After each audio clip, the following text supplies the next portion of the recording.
This is Space Minds by SpaceNews. In this bonus edition of Space Minds, host David Ariosto moderates the panel Mission to Market, the Evolution of CLPS at the AIAA Ascend conference. The panelists include Tim Crain, Chief Technology Officer, Intuitive Machines, Tyler Mundt, Executive Vice President, Engineering, ispace US, and Thierry Klein, President, Bell Labs Solutions Research, Nokia Bell Labs. All right, thank you everybody for joining us.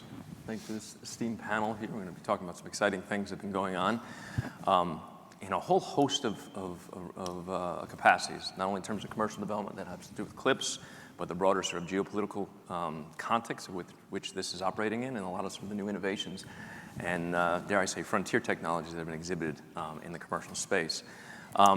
CLPS, Commercial Lunar Service, Payload Services Program, it's been around now for about 7 years, which is kind of remarkable. You know, this is sort of a bit of a paradigm shift in terms of the direction of the agency, transitioning a bit from that of an architect to more that of a client.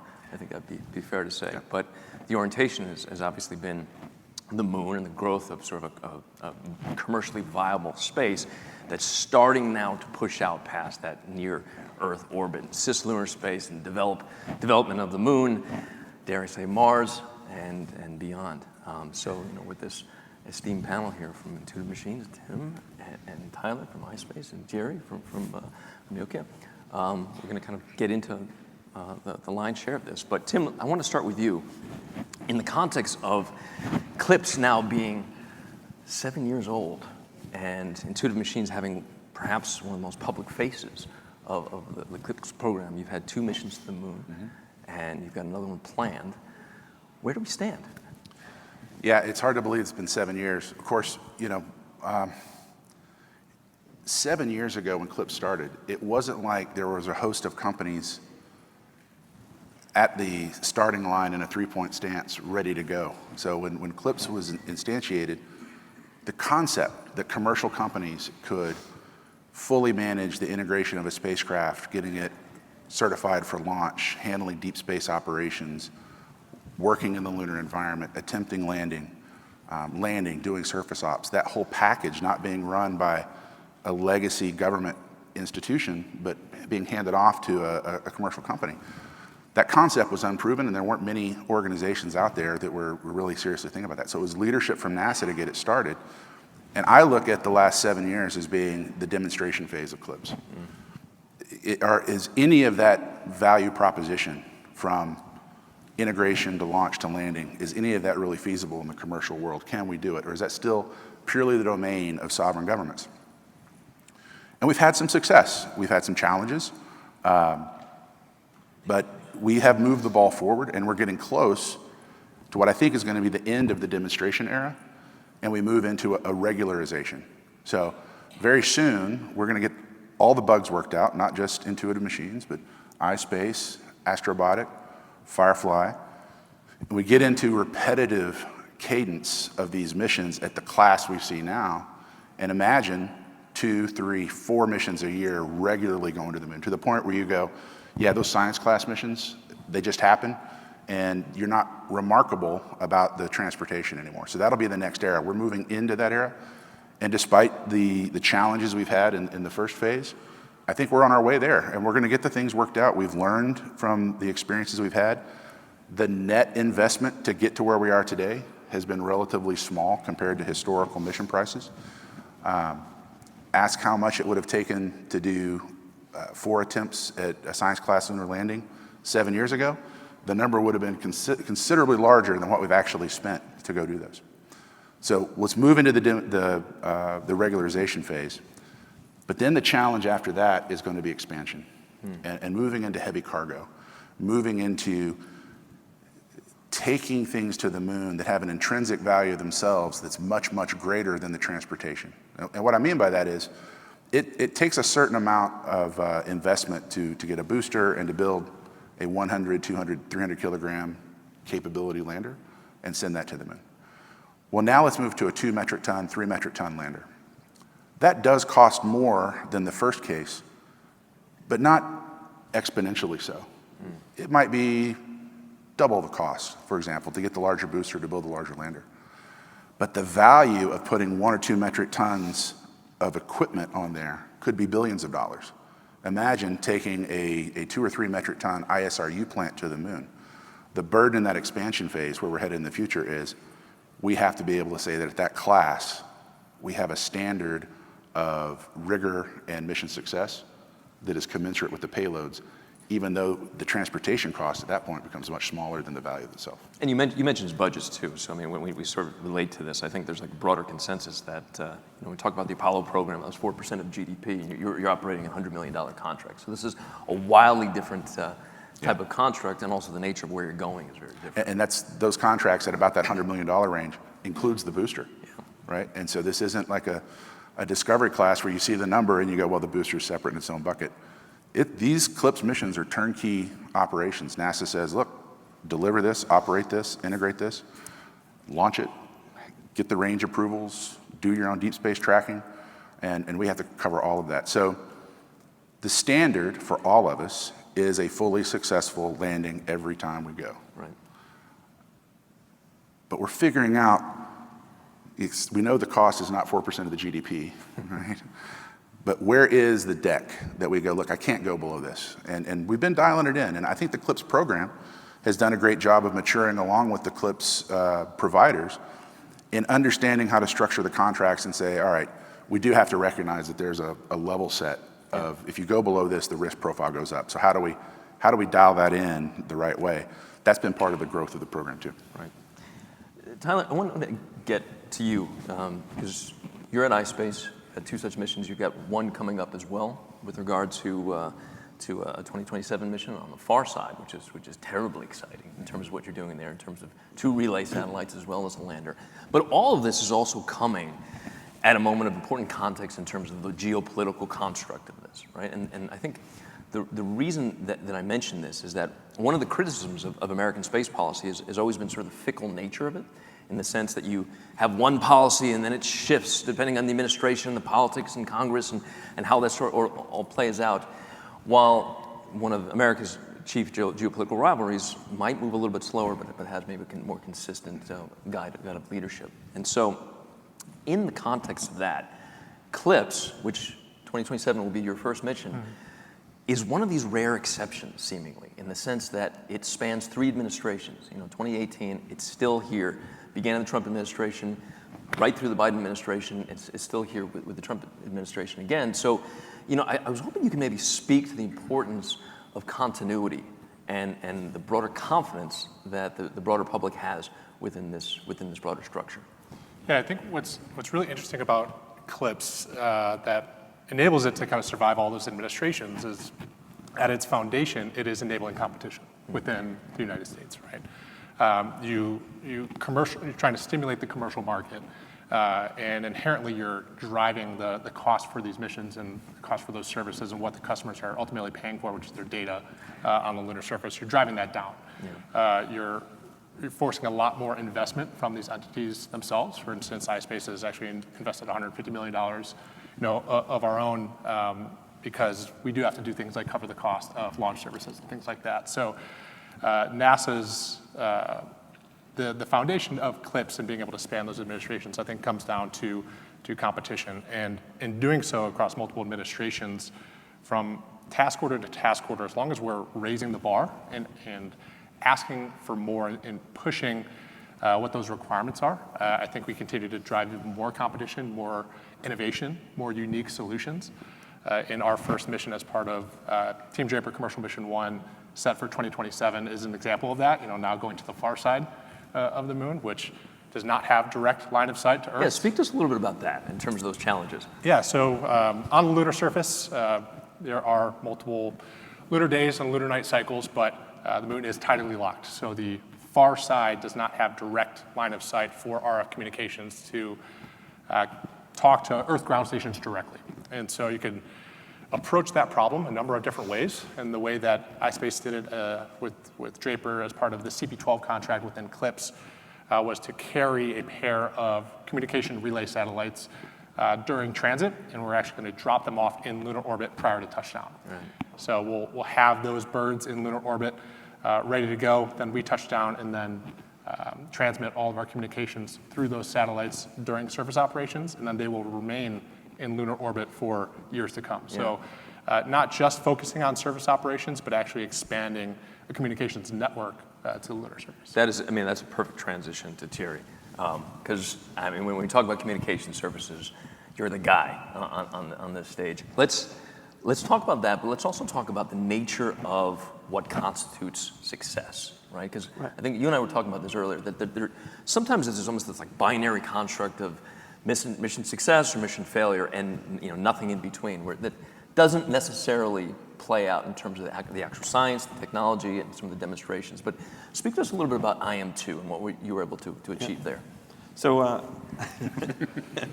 let me maybe first say a little bit, why are we as Nokia, as a telecom company, why am I here, and why are we excited about this area, and why do we work with Intuitive Machines on the IM2 mission?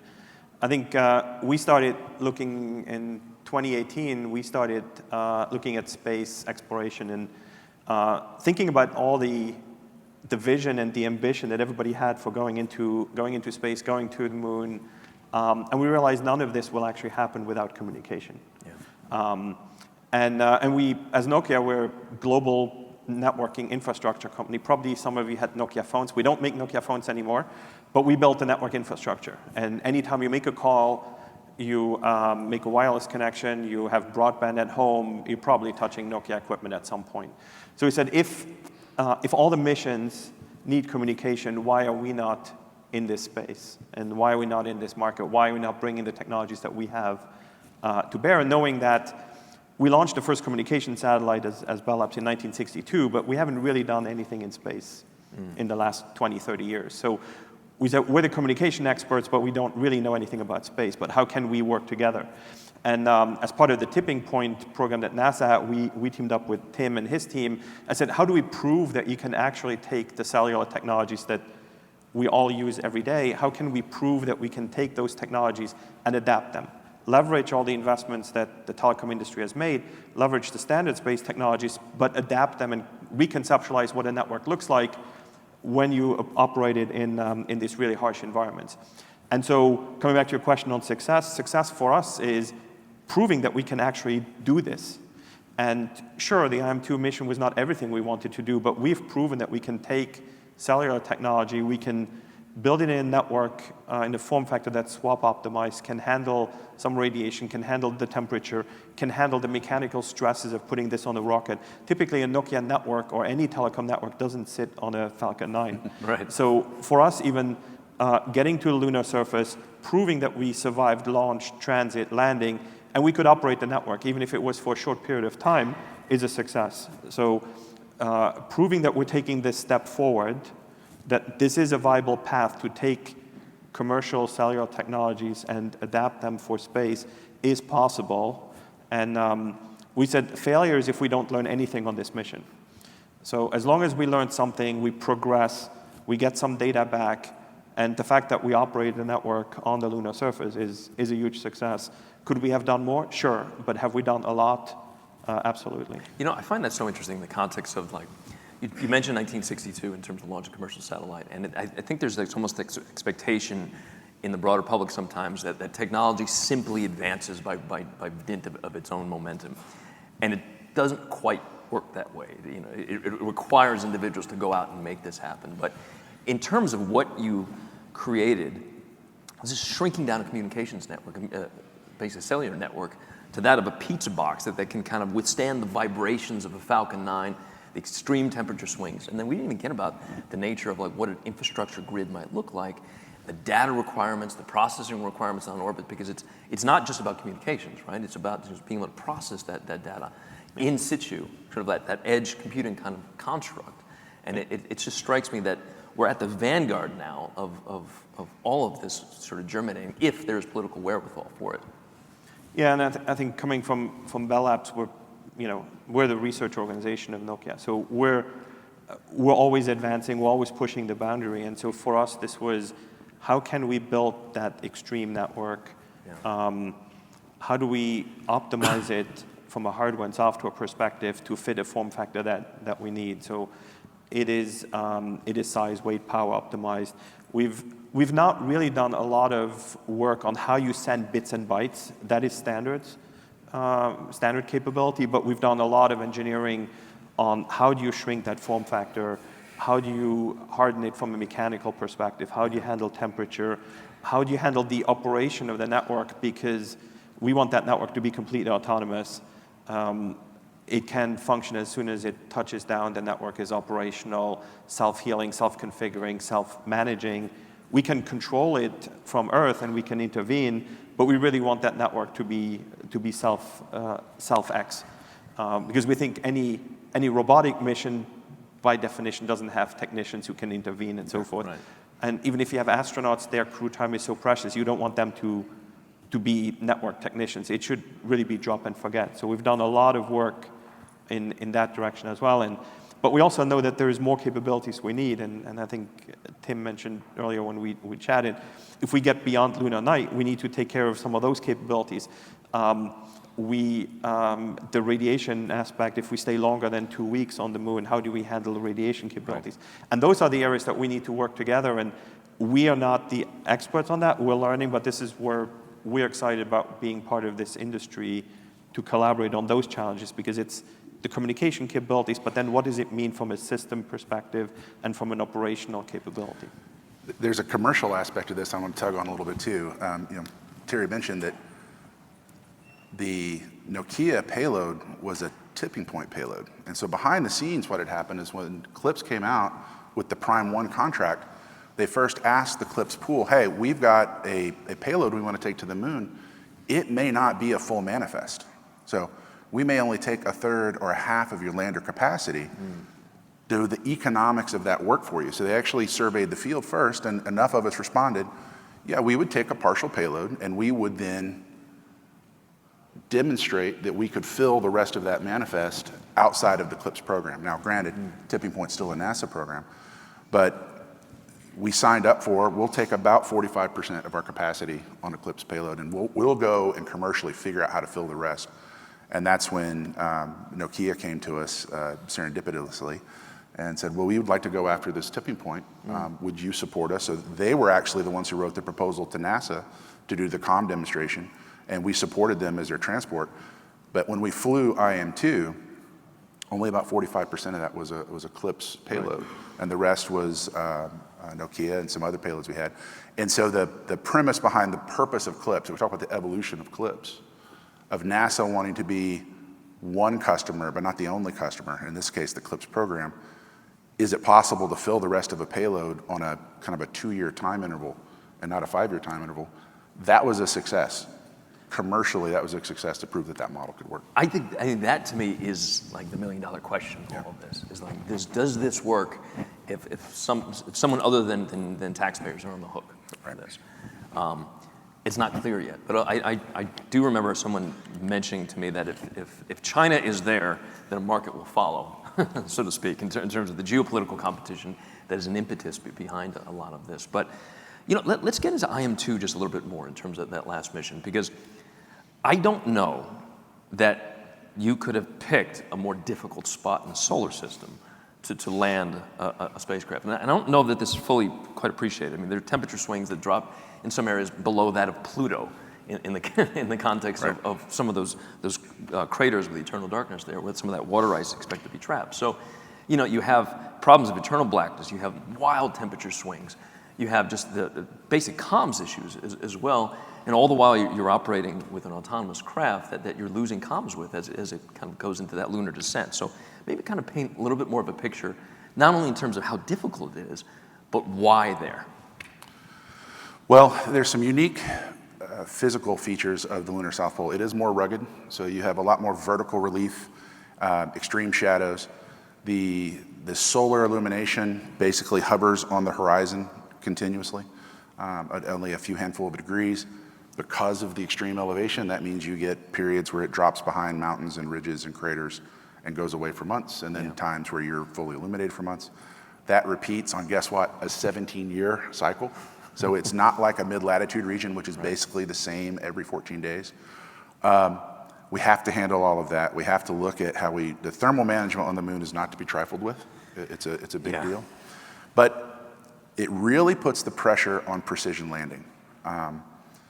As we were coming in for our landing, we knew we had an issue with our altimeter and it might not come on board. Yeah. So getting the altitude right at the final stage was something we were worried about. But we were also worried about our lateral precision landing, because as you see the videos of us coming in, it's very bright, it's very dark. It's very bright, it's very dark. And if we don't land on the postage stamp of the illuminated plateau of Mons Mouton, then the mission's over. You could land perfectly, but you landed just past the range and you hit the dark spot. No solar energy. No solar energy, or you go past it and you land on the other side of a ridge. So the pressure is really on for precision landing to say you're threading the needle and you're coming in. I will brag on our comms though. We didn't lose comms on IM-2. Yeah. The experience we had with our communication systems on IM-1, we played those forward to IM-2, and even when we had the dynamic landing that we had, even then we never lost comms. Yeah. It was there the whole time. So that part proved out, hey, go, and then go again, and pay for the lessons you made on the first one by being more successful on the second one. But these are autonomous systems. I mean, there's no Neil Armstrong that's sort of peering out the window and eyeing adjustments as these things are coming in. And it's not even like the 7 minutes of terror, the 12 minutes of terror that the Mars probes have, where you have a 20-minute time delay, and so you don't know till it's all over. Yeah. You're watching it in real time, but you can't touch it.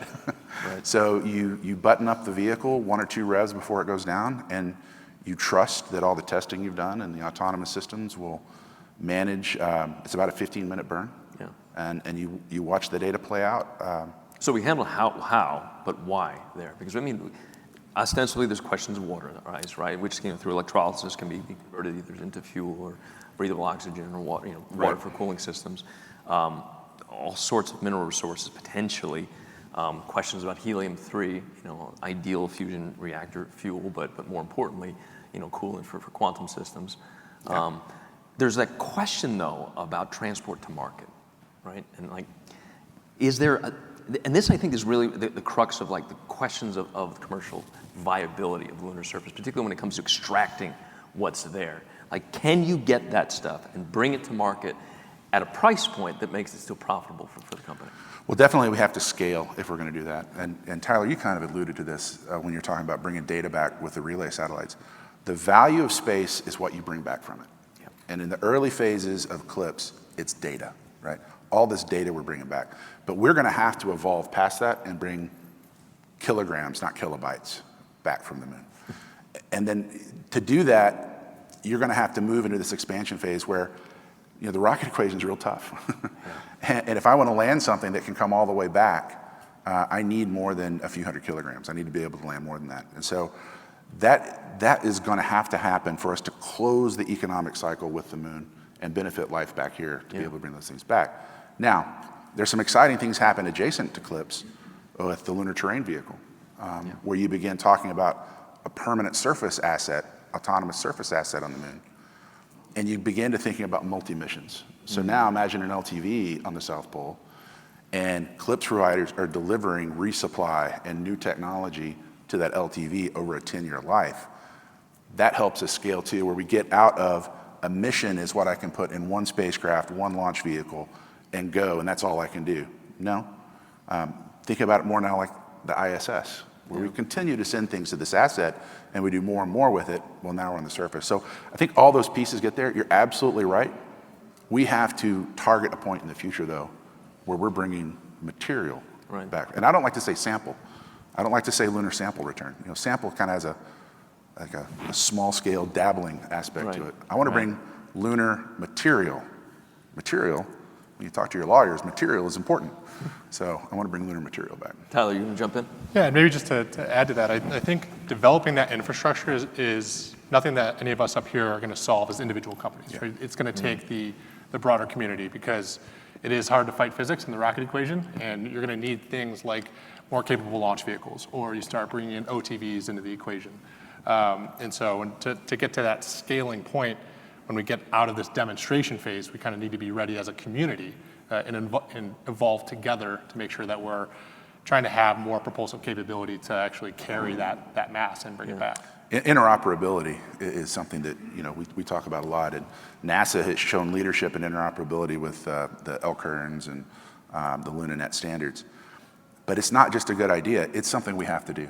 We can't afford to be totally, even in a commercial world, totally encapsulated with just our own systems, and have VHS and beta, they all have to play. Well, I mean, in terms of that, and not only in terms of the infrastructure that you're building and the sort of exploratory mechanisms for commercial viability, but just the expanse of where you're going. I mean, two missions in terms of the South Pole region, going to the far side in 2027. You had Firefly Aerospace that landed at I think mid-latitude positions. And I mean, there's just like, if you take a step back, there's this sense that that certain strategic positions all around the moon are now being exploited or evaluated for potential use in terms of not only supporting Artemis, but just the broader sense of commercial viability that all this is meant to bring. And then I guess my question is, like, then what? What does that portend? Where does that bring us next? Once we have the hum of some industry up there in a meaningful way, where does that take us? Yeah, I think the first step would be to try and standardize a lot of these interfaces across payloads so that we can make it more accessible. Right? The more we can lower the barrier to entry for the commercial market, the more viable it's going to be long term. So it's been a challenge to try and come up with these platform vehicles that can accommodate various requirements associated with landing sites or with the payloads themselves, trying to develop very modular accommodations. And some instruments want access to the lunar regolith, some want view factors of deep space for radiative services. So to come up with a singular platform where you're trying to reuse it, let's say 80% of the time from mission to mission, so that you can get your amortization to close on the funding side. I think that's the first step so that we can make it more accessible overall. Yeah. And we are not the market. Eclipse, we're not the market, we're the infrastructure. Yeah. So we have to bring that price point down and the confidence up. When you look at the birth of e-commerce, you're at an era where all of a sudden the cost of a Linux backbone and the infrastructure that existed there to run an Apache server, the cost of having a server farm that you could rent and lease. When the capability existed there, now the innovators came in and said, okay, this is how I'm going to do business with that. And it was close enough, the price points weren't where they are today, for sure. But it were close enough that people could close their business case and go, well, I can count on it and I know what it is.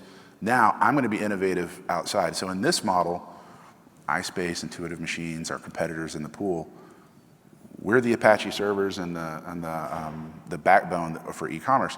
We need those innovators to come in once we've proven that we're reliable, once we understand our cost points in a way that aren't as boutique from mission to mission. Yeah. And I can't tell you necessarily what the total business case for our customers will be, but it's on us to provide that foundation. In that same vein, what I thought was so interesting in recent years was just the understanding that Toyota has a space program, right? Then, I mean, and almost using this as a bit of a test case in the sense that you're starting to see non-traditional programs, companies that are devoting more and more resources to space. Consumer retailers using, say, Maxar technologies or those from Planet to kind of scour consumer traffic patterns during the holidays to get a sense of their corporate intelligence rivals in that sense. So it's like this nature of this divide between what is space and what is not space is changing.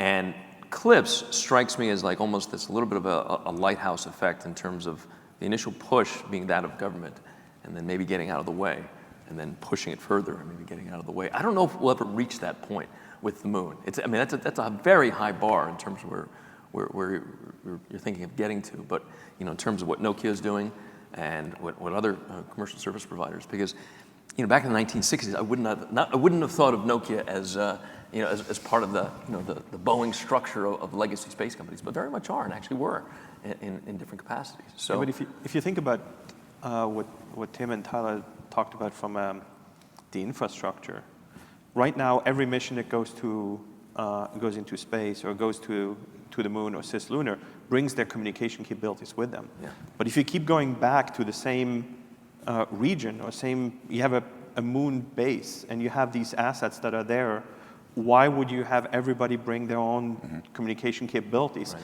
when you travel to the other side of the world, if you go to Australia, you're not bringing your network with you, you're bringing your phone with you, and you connect to infrastructure that's there.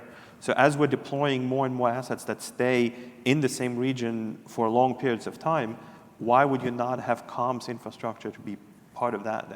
And so we kind of think of how does the model that we use to providing communication services on Earth, how does that evolve for space? And you can see all the parallels that maybe initially we bring our network because we're exploring a new area that nobody's been to. Now we go a second time, maybe we bring our network with us again, but the third time we go there, maybe we should leave the asset for future missions to come and connect to it. So you can imagine a lunar service provider and lunar data plans in the future. Not now, not next 5 years, but I think that's where this is going from. You have power infrastructure, you have transport infrastructure, you should have communication infrastructure. You know, I think what immediately comes to mind in that sense is there are certain technological hurdles that have to be overcome in terms of operating communications system, data processing on the moon, purely landing there, putting relay satellites on the far side. All these things require these technological hurdles. Some areas are more complicated than others. But once they're surmounted, and we've seen already how difficult it is to land, particularly on the lunar South Pole, is there now a question of the utility of not reinventing the wheel every time we do this? And yet also, because this is a commercially driven effort, there's an IP concern. So, you know, how you square that circle is I mean, I think that's a real question now. Yeah, it's absolutely a balancing act, right? We are somewhat competitors in the space, but we are also rooting for each other at the same time, right? Yeah. A rising tide is going to lift all these ships. And an interesting thing that came out of ispace Japan's Mission 1 and Mission 2 was how public we were with the successes and the failures, right? We want the broader community to learn exactly what happened so that we don't repeat those, whether it's part of a CLPS program or any other commercial program. So I think transparency wherever we can would be great. I think it also goes back to some standard payload interfaces, but it is a tough balancing act between trying to be transparent and trying to keep some of that competitive drive going. But you'll see that in a maturing industry, right? Sure. Right now, we're all very heads down. I've got our systems. I got to get our systems to work. I got to get to a fully successful landing. iSpace has their heads down. They're trying to get it. As that goes along, and in fact, I'm on the supply chain panel tomorrow, and we'll talk about some of this. Anytime you're building space systems, you do a make-buy decision, through there on those subsystems. Yeah. We'll begin, as we see our competitors repetitively be successful, as they see us repetitively be successful, we'll say something like, hey, iSpace, your cameras, you guys are really doing a good job with that. Can we license those? Can we, in the pool, find the way to, and that's the indication of a mature industry, when competitors start coming to each other and saying, hey, I would like to use what you're using. Or they come to IM and they go, well, your radio systems really work well, they're already integrated. Can we license that and put those back in?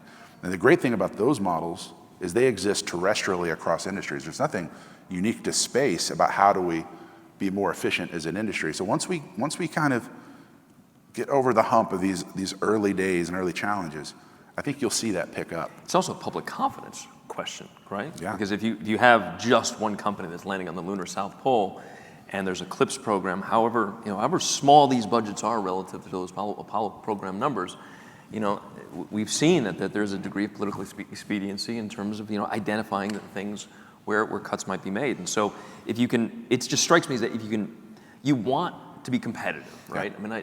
I mean, I've known you, Tim, for quite some time now. I know you're a competitive guy, but I also know that it seems that this doesn't work unless it's a viable competition amongst several players. For sure.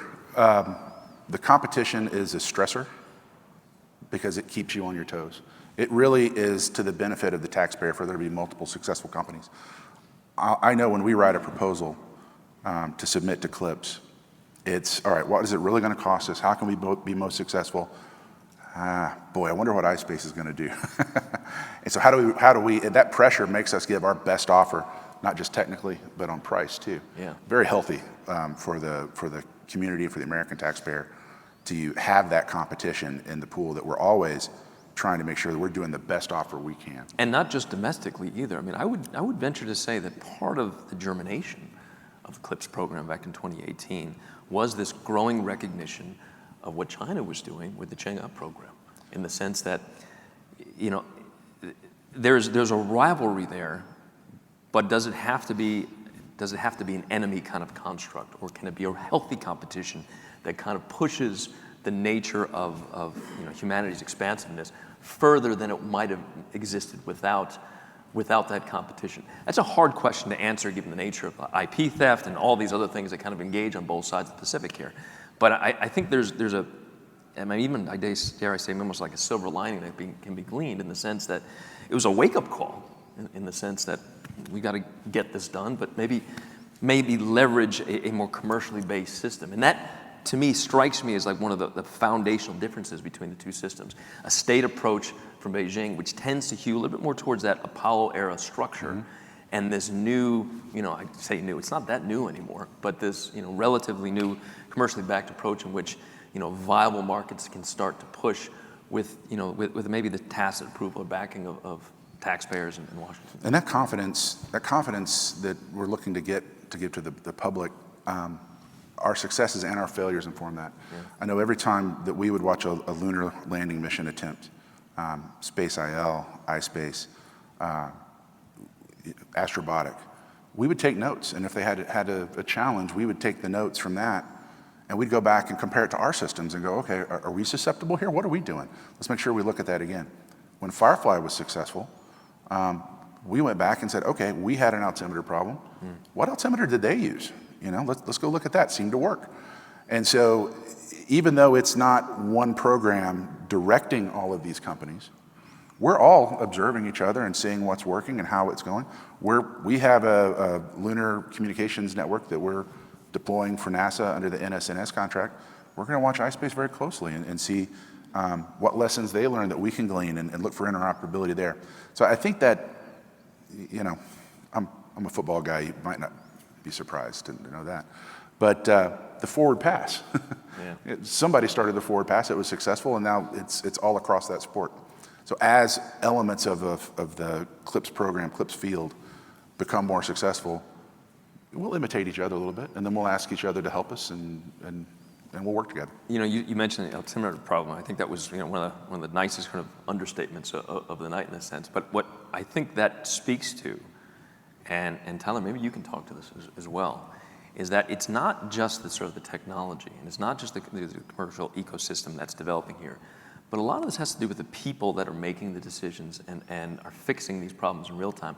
A lot of it comes from that old NASA DNA that's just sort of fanned out. But you know, it almost strikes me as that we have this kind of science and engineering free market that's starting to emerge now in a way that maybe we didn't see 10, 20 years ago, in the sense that you have a lot of that operational structure and DNA that's sort of baked into a talent pool that's now thinking, well, you know, maybe I can start my own company, or maybe, you know, the operational DNA is there to kind of go out and pursue these things, because the launch variables are not quite as pricey as they used to be. And so, you know, this broader democratization of the space that's fed by this enormous talent pool that's stemming from NASA and other places, it's sort of like a unique aspect of all of this.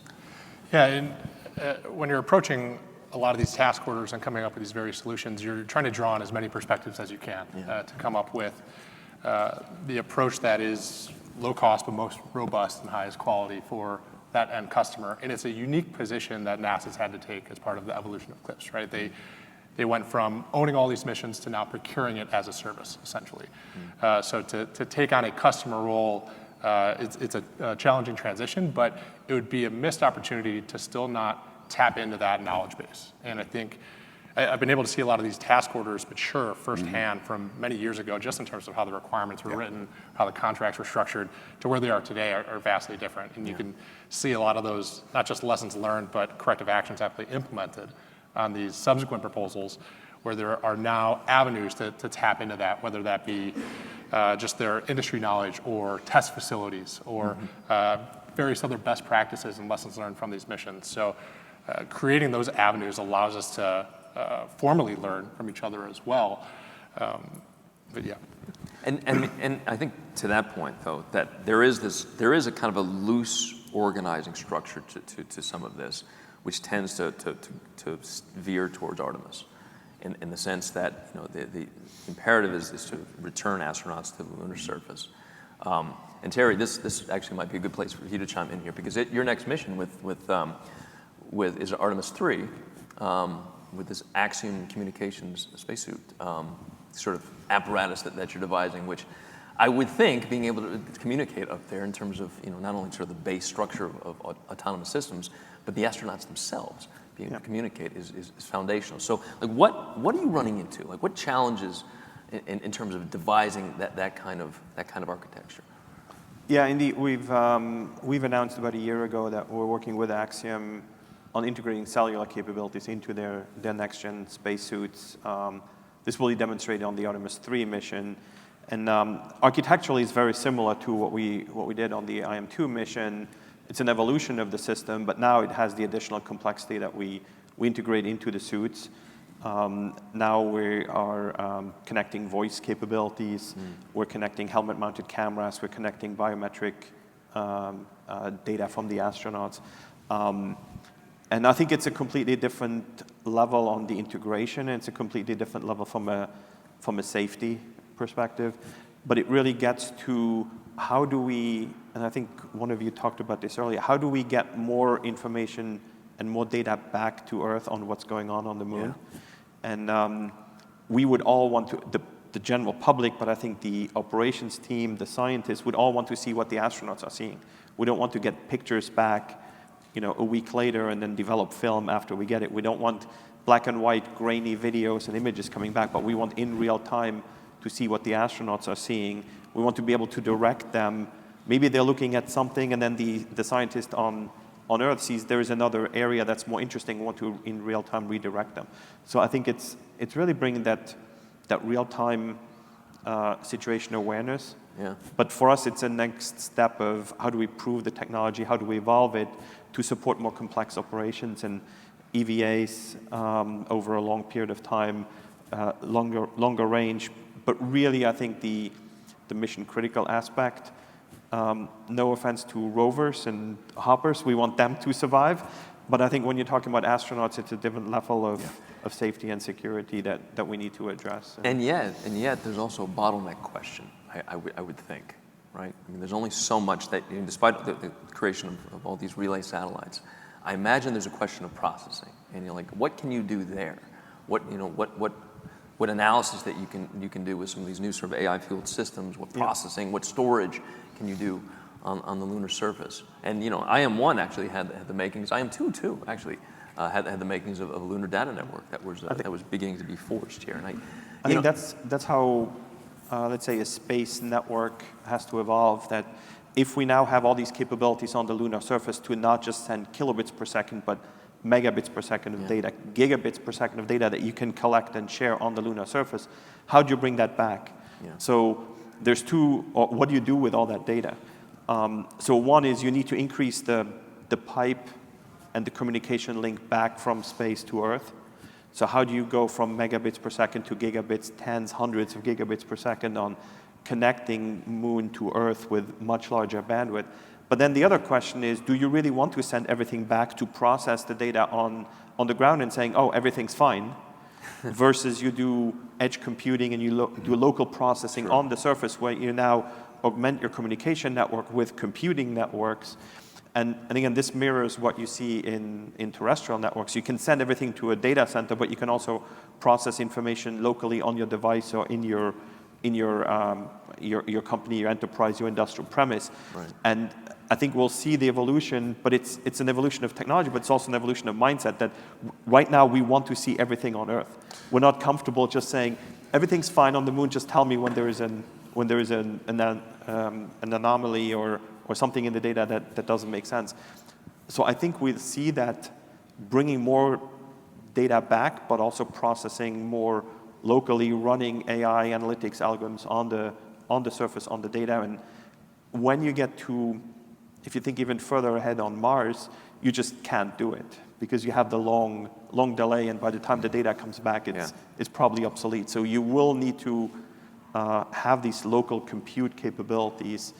On Moon, maybe you can still send some stuff back and react, but on Mars, you absolutely have no chance of real-time control. I'd like to pull a little bit, Thierry, of what you were talking about. for technology readiness level. And when you're executing a deep space, a lunar mission, a Mars mission, and you have a conversation with a component provider, and they have not had experience in that domain before, you're looking at the standard aerospace toolkit of, okay, what's your qual program? What am I going to do in my acceptance testing? How am I going to integrate this into the system? You're looking at the regular playbook. But when you go to someone like Nokia and you say, hey, I want to integrate your communication systems in, and they go, great, I have lunar experience.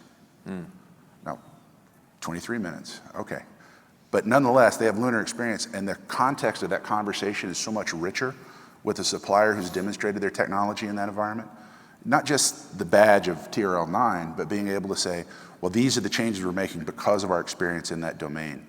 And then going forward and saying, well, we had operations experience on the moon, not only moving to get there, but now past that, here's how we're going to help Artemis. And every time ispace flies a mission, their component providers are now getting closer and closer. We may talk to them in our supply chain. That rich conversation now of, well, in the domain environment, it's not just the star of is it TL9, it's those, hey, I want to talk to you about how this is really going to work on my system. It really pushes capability forward in a big way. And I think that's an interesting thing with CLPS too, where we thought it was going to stimulate the commercial market in terms of instruments or customers for a lot of these payloads. What it's really done is stimulate our supply chain. The amount of providers we now have for propulsion systems or power generation and control or communication systems. Even things like, when we're trying to tackle these infrastructure problems together, you're getting reached out by ground station networks that are trying to figure out what their next capital investment is going to be for various antennas, right? Are we moving away from S-band to go to KA? They're trying to see what that next step is going to be for their customers, which are us as the provider. So it's interesting that CLPS has really stimulated the supply chain and gotten a lot of these suppliers up to a TRL9 and flight used. Well, I'm glad you mentioned that because I think the nature of its stimulation, both in terms of where the commercial lunar services market will go and the terrestrial sort of supply chains, are really a fascinating point. But I wonder, though, in the context of Artemis, that seems like the guiding principle in terms of what CLPS is supposed to support long term, and yet there are real questions in terms of the broader long-term structure of Artemis, the future of Gateway, the lunar orbiting station, the nature of Orion and heat shield problems, the questions of the longevity of SLS, and how commercial landing services will actually kind of play out with sort of those interoperating parts. And so, given that those question marks that still kind of hang over what CLPS is supposed to ultimately support. Tim, you and I were kind of talking about this earlier, that there seems to be still a path forward, almost irregard of what happens with regard to Artemis in terms of at least what I just described, but in terms of the growing commercial sector, the nature of geopolitical competition that is driving sort of a broader awareness of why we're doing this. I wonder if you can address that in terms of the broader scope of what we're looking at long term. So you can project a future of how does Artemis deliver people to the moon, and what structure does that take? Is it the current plan as advertised with people in the late 2020s getting up there? Is it reformulated into more of a pure commercial play? Is it somewhere in between in a transition? Does it slip out some amount of time or not? That will sort itself out. But there's a large amount of work to do on demonstrating technologies for operating on the surface, for ISRU, for survive the night, for communications. There are foundational things that if we want to get to a sustained human presence on the moon, that work needs to be done. Yeah. I would say, self-servingly, double down on CLPS, right? Amplify what we're doing there, and let's build up that body of knowledge and expertise so that when Artemis comes out, we'll be ready. But it's not like, 6 more CLPS missions, all the work's going to be done, and we're ready for people. There's nothing else to do. There's a lot of work to be done to really fully utilize, develop, learn, and appreciate the moon. We don't need to wait for Artemis to have the definitive final plan for us to fill in that knowledge gap. Well, in the last... David, I would just add, I mean, you mentioned we have the Artemis 3 mission, so that gives the impression maybe, well, we've done IM-2 as one CLPS mission, now we're going on Artemis 3 and we're fine. I would absolutely support what Tim said. We are looking to get more shots on goal and have more missions that we can be part of so we can advance the capabilities, we can test, we can demonstrate, we can learn. Because you can't just be IM-2 to Artemis 3 and then everything's done. Yeah. So as much as we only announced the Artemis 3 mission, we are definitely interested in, and maybe that's a call to anybody, if you're interested in talking to us about communication, we're definitely interested in exploring collaboration opportunities. Well, in the 9 minutes that we have, I was going to open this up to questions, but before I did, I wanted to sort of relay what one of the lead propulsion folks, Rob Moore had sort of relayed to me earlier, in the sense that when I looked at Odie, when you look at the Methalox engines that you had developed, these are some of these innovations that CLPS helped engineer. There's a reason why you went with Methalox, and there's a reason why the structure that you have, with some aerodynamic aids and adjustments to the engineering. I don't know that CLPS would be like KUMS with Mars. You'd have to think of a different set of letters here in terms of where that might go in terms of the next iteration of where we'll go toward Mars. But I think that's what a lot of people are talking about long term, when you sort of see this broader push out into space, as with the government as sort of a leapfrogging entity and commercialization catching up. I don't know if you wanted to. Well, definitely, we have our NASA DNA thinking long term at Intuitive Machines, and the Methalox engine had its origins in, if I'm going to go to Mars and make my own fuel, methane's the way to go. I would contend that if you're going to go explore the asteroids, methane is also what you want. So I view the Methalox propulsion technology as kind of like the small block V8 of solar system exploration. I would like to see a miner on an asteroid, grimy, dirty, loading their goods into their transport vehicle, and it's got an IM Mark 7 propulsion module on it that runs on wet oxygen and dirty methane. So for us, we looked at a lander, it says 90% of what a lander does, it has to manage delta V, and we need a lot of it to be successful. And so building it around the prop system and having in our community the expertise from Methalox, it met the immediate need. But if I look far forward, if all we've done for CLPS is make TRL-9 restartable, cryogenically managed, high thrust, high efficiency Methalox propulsion, that's been a good investment.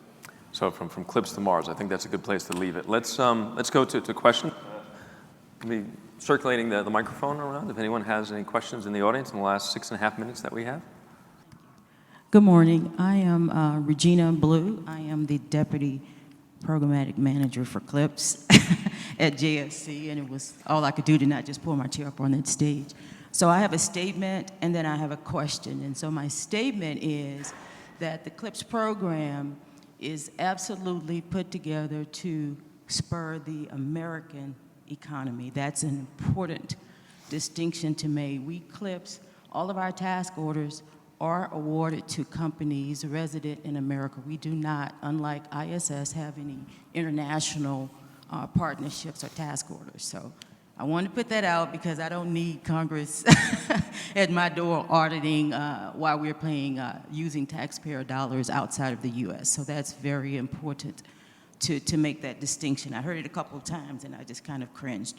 The next question I have, presumably for Dr. Crain, who represents Intuitive Machines for us, is notwithstanding the task order awards that we already have committed to in terms of our RFTPs, what would be the one other investment that you would say the government needs to make to continue the forward progress for CLPS? And by the way, I appreciate the flat collaboration across American companies and commercial companies. That is the goal of CLPS. So that's my question for Tim.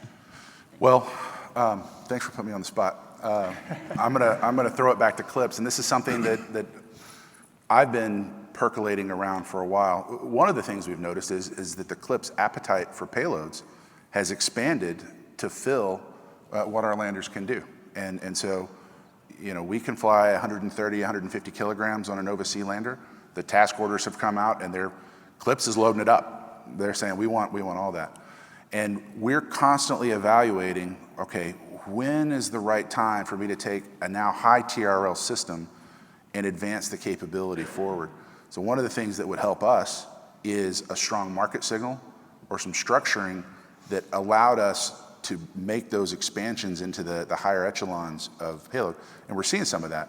But my pet project, Regina, is I would like to see some CLPS task orders come out which says, yeah, you got to deliver our 200 kilograms of payload. You also have to reserve 100 kilograms for commercial payloads in this proposal. Because what that does now is it levels the playing field for all the competitors to say, I will meet NASA's need, but I have to have extra capacity on there. Whether I can sell it or not is a different thing.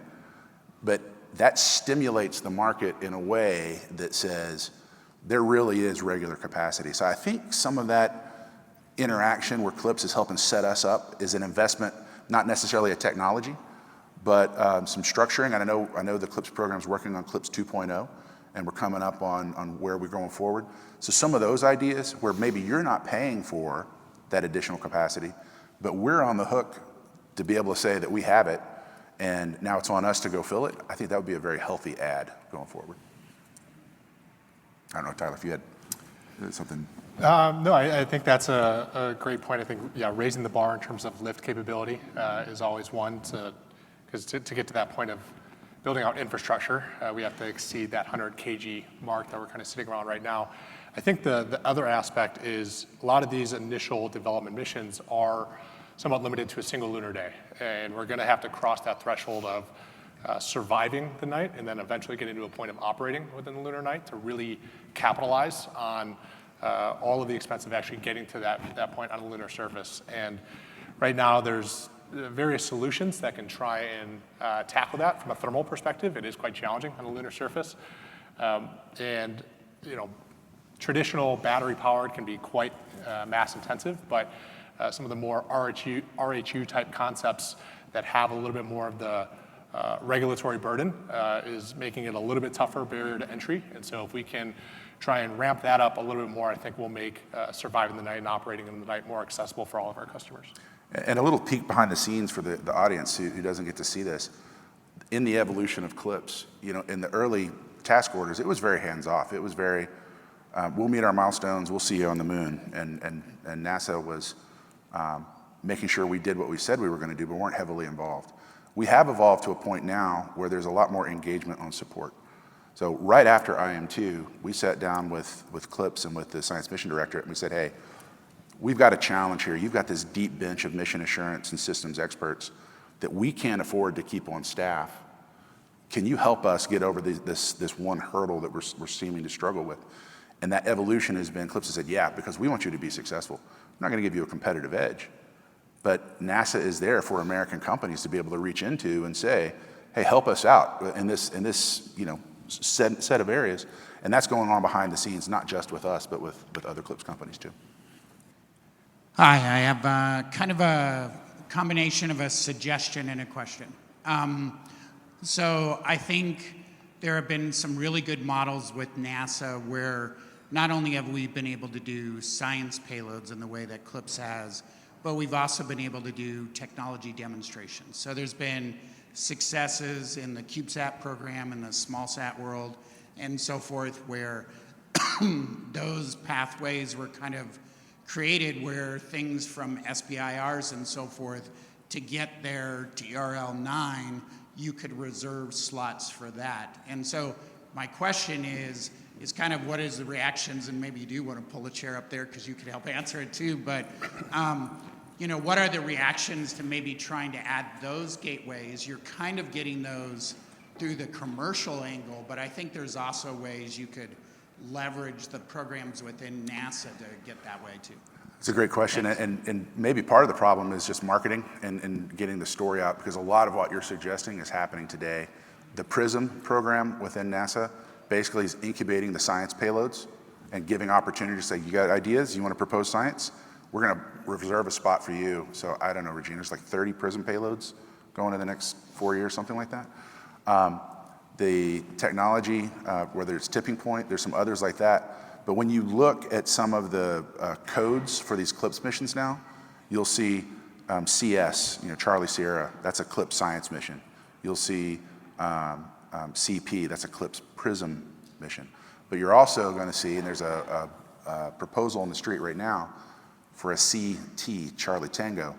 It is a technology mission. And so they're starting to get a cadence of mixing science and technology, and there are some programs feeding in the back. I think the science programs are maybe a little bit more mature than the technology programs that feed directly in, but some of what you're saying is happening, and maybe we don't talk about it as frequently as we should. But it's a great idea, I agree. All right, I think that's all the time we have, right? So thanks everyone for showing up for this mission to market, the evolution of CLPS. It was a great discussion. All right, thanks everybody. Thanks everyone.